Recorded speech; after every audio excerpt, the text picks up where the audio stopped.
अस्सलाम वालेकुम स्टूडेंट्स, मैं आपका टीचर बिलाल वेलकम करता हूँ आपको वर्डप्रेस की क्लास नंबर 27 के अंदर। और आज की क्लास के अंदर हम डिस्कस करने वाले हैं प्लगइन्स को। क्योंकि वेबसाइट के अंदर प्लगइन्स का क्या रोल होता है, कि कितने इंपॉर्टेंस होते हैं प्लगइन्स।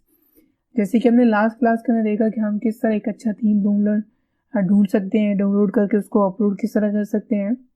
तो इसी तरह आज हम देखने वाले हैं कि प्लगइन्स का क्या रोल है हमारे वेबसाइट के अंदर, उसको हम किस तरह डाउनलोड कर सकते हैं, किस तरह अपनी साइट के अंदर एडिट कर सकते हैं। या सबसे पहले हम बात करते हैं कि प्लगइन्स होते क्या हैं। प्लगइन्स बेसिकली समझे कि छोटे छोटे कंपोनेंट्स होते हैं वेबसाइट के अंदर।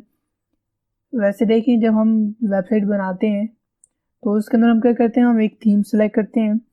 थीम इटसेल्फ खुद कुछ नहीं कर सकता, ना ही कुछ वर्डप्रेस इटसेल्फ कर सकता है, यानी खुद बगैर यानी किसी प्लगइन के आपका सिर्फ थीम आपकी एक अच्छी वेबसाइट नहीं बना सकता। तो उसके लिए फिर आपको यूज़ करने पड़ते हैं प्लगइन, जो आपको एक्स्ट्रा फंक्शनैलिटीज़ देते हैं, एक्स्ट्रा ऑप्शन दे देते हैं, जो काम आप नहीं कर सकते थीम की मदद से, या वर्डप्रेस के डैशबोर्ड के अंदर कुछ ऑप्शन नहीं मिलते। तो फिर वो सारे ऑप्शंस आपको कौन ला के देगा? प्लगइन्स ला के देंगे। तो प्लगइन्स काफ़ी इंपॉर्टेंट होते हैं किसी भी वेबसाइट को बनाने के लिए, स्पेशली आप वर्डप्रेस के ऊपर काम कर रहे हैं तो उसमें। और एक और क्वेश्चन में भी हो सकता है आपके दिमाग में आ सकता है कि हम कितने प्लगइन्स एक साइट के ऊपर जो ना अपलोड कर सकते हैं या उसे इंस्टॉल कर सकते हैं। तो उसका आंसर ये है कि आप जो है ना, कोई स्पेसिफिक नंबर नहीं है कि आप जो है ना 10 प्लगइन कर सकते हैं, 15 प्लगइन कर सकते हैं।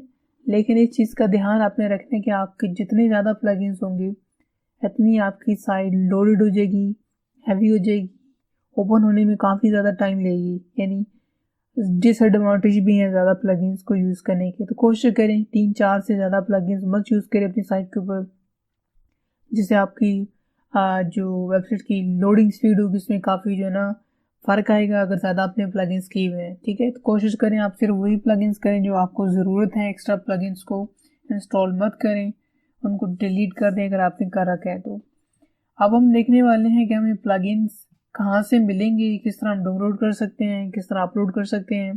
देखिए यहाँ पे हमारे पास ऑप्शन आ रहा है प्लगइन, और उसके अंदर आ रहा है हमारे पास इंस्टॉल्ड प्लगइन, यानी हमारे पास जो करंटली इंस्टॉल्ड प्लगइन है वो हमें यहाँ पे दिखाए। तो यहाँ पे हमारे पास देखें कुछ चंद सारे प्लगइन इंस्टॉल है, जैसे कि एक एंटी स्पैम है, क्लासिक एडिटर है, इसी तरह और डिफरेंट एलिमेंटर हो गया, हेलो डोरी और ओशन एक्स्ट्रा, और ये कुछ प्लगइन्स ही हैं जो कि मैंने लास्ट टाइम जो हमने थीम यूज़ किया था ओशन डब्ल्यू भी, उसके साथ ये हमें इंस्टॉल करने पड़े ओशन एक्स्ट्रा और ये एलिमेंटर प्रो ये वो, तो मुझे इंस्टॉल करने पड़े। ये सारे हमारे वही प्लगइन्स हैं।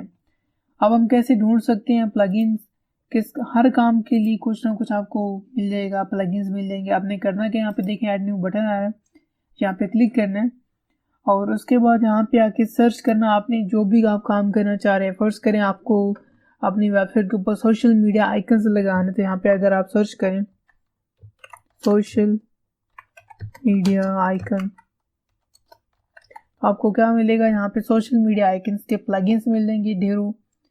आप इनमें से जो भी यूज़ करना चाहें देखें, आपको बिल्ट इन भी ऑप्शन मिलता होगा वर्डप्रेस के अंदर, कुछ थीम्स के साथ ऑप्शन मिलता है सोशल मीडिया का। लेकिन आपको वो डिज़ाइन पसंद नहीं आता तो आप क्या कर सकते हैं, एडिशनल प्लगइन का इस्तेमाल कर सकते हैं। ये सारे सोशल मीडिया आइकन्स के डिज़ाइन आप इनको यूज़ कर सकते हैं आसानी के साथ। इसी तरह लेट्स सपोज कि मुझे चाहिए गूगल ट्रांसलेटर, तो यहाँ पे मैं सर्च करता हूँ गूगल ट्रांसलेटर।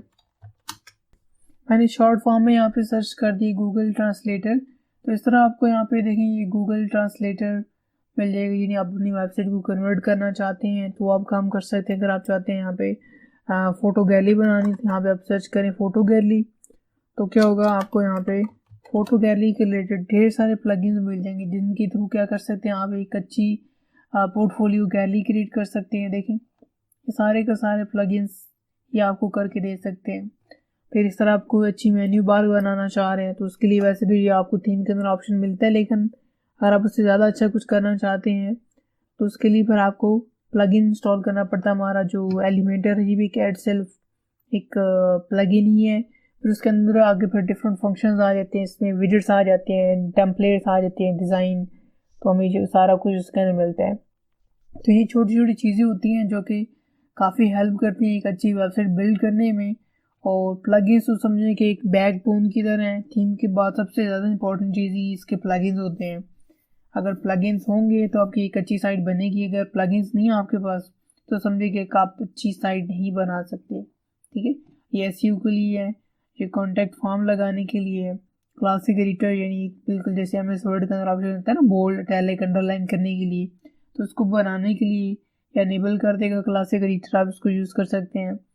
फिर इस तरह और डिफरेंट आपको हर काम के लिए अलग-अलग प्लगइन्स मिलेंगे। मैंने आपको कुछ डेमो जैसे कि चेक भी करवा दी। मज़ीद आपको मैं यहाँ पे वीडियो, तो यहाँ पे मैंने सर्च किया वीडियो गैलरी। तो इस तरह आपको अगर आपको वीडियो गैलरी बनाना चाह रहे हैं यूट्यूब गैलरी, तो आपको यहाँ पे उस काम के लिए भी प्लगइन्स मिलते हैं। अगर आप अपने यूट्यूब चैनल के लिए बनाना चाह रहे हैं गैलरी, तो आपको इस तरह के ढेर सारे प्लगइन्स मिल जाएंगे जो कि आप अपनी साइट के ऊपर इस्तेमाल कर सकते हैं आसानी के साथ। ये नीचे सारे इनके स्क्रीनशॉट दिए हुए हैं जिनको आप देख के अंदाज़ा लगा सकते हैं कि क्या ये अच्छा है, क्या ये अच्छा नहीं है। तो आपको इससे अच्छा अंदाज़ा हो जाएगा। तो ये थे आज की हमारी क्लास के हम किस तरह बाकी अपलोडिंग का जो प्रोसीजर है सेम जिस तरह हम थीम अपलोड करते हैं, अपलोड फाइल करके यहाँ से चूज़ फाइल करें।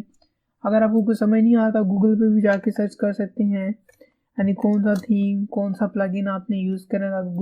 गूगल पे जाएं, फर्स्ट करें, मैं यहाँ पे करता हूँ फोटो गैलरी फॉर वर्डप्रेस। ठीक है, तो यहाँ पे मैंने सर्च किया फोटो गैलरी फॉर वर्डप्रेस। तो इसने देखें एक प्लगइन रिकमेंड कर दिया wordpress.org पे कि ये प्लगइन है, इसको डाउनलोड करें। देखें डाउनलोड बटन आ रहा है, डाउनलोड करें और सिंपली यहाँ पे जाएं अपलोड प्लगइन्स और यहाँ से चूज़ फाइल करके इसको अपलोड करके इंस्टॉल कर लें। बाकी डिज़ाइनिंग ये वीडियो वगैरह ट्यूटोरियल इसमें साथ दिया हुआ है कि किस तरह इसको यूज़ करते हैं। तो सिंपली आपको जो भी ढूंढना है आप जाके इसमें डायरेक्ट सर्च कर सकते हैं, नहीं तो फिर आप जाके गूगल पे सर्च करें, गूगल आपको खुद ही रेकमेंड करेगा कि कौन सा प्लगइन इंस्टॉल करना चाहिए। तो ये थी आज की हमारी क्लास, आई होप आपको पसंद आई होगी। अगर आपको आज वाली क्लास के हवाले से कोई भी क्वेश्चन हो नीचे कमेंट करके पूछ सकते हैं। तब तक मुझे इजाज़त दीजिए और अपना बहुत सारा ख्याल रखिएगा और मुझे अपनी दुआ में याद रखिएगा। अल्लाह हाफिज़।